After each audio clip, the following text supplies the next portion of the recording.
Spring has sprung, which means vegetable growers are working on growing their 2021 crops.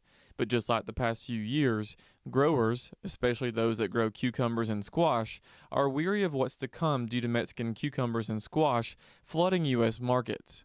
According to a Florida Department of Agriculture and Consumer Services report, imported cucumbers rose from 647 million pounds in 2000 to 1.5 billion pounds in 2020. Squash imports also rose exponentially during that same time frame, from 384 million pounds to 951 million pounds. It's because of that reason the ITC has begun its Section 332 investigation of Mexican imports of cucumbers and squash to determine if something gets done to address the issue. We will hope to demonstrate to the ITC that anytime we have a surge in imports, that's an increase in supply, and there's going to be a resulting decrease in price and decrease in demand, despite a growing demand from U.S. consumers for fresh fruits and vegetables.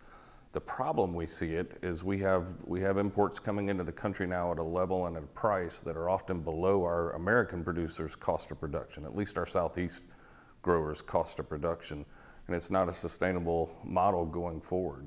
One Georgia grower that knows that firsthand is Brian Robinson, who's been farming for 25 years and has seen the issue unfold before his eyes. Their labor rate is approximately 10% of Georgia's labor rate, which labor being the number one highest input cost in vegetable production, squash production, cucumber production.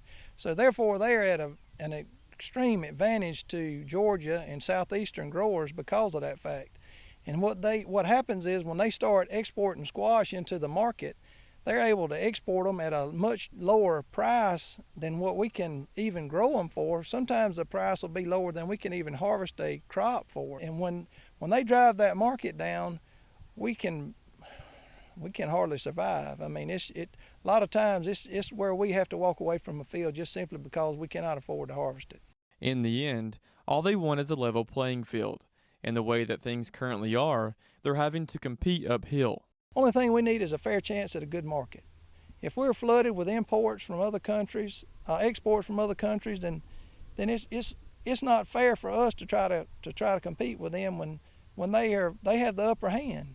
And it's hard for us to continue to stay in business faced with this type of production. However, this is just the beginning of the process, and will be a while before anything is done, if anything is done.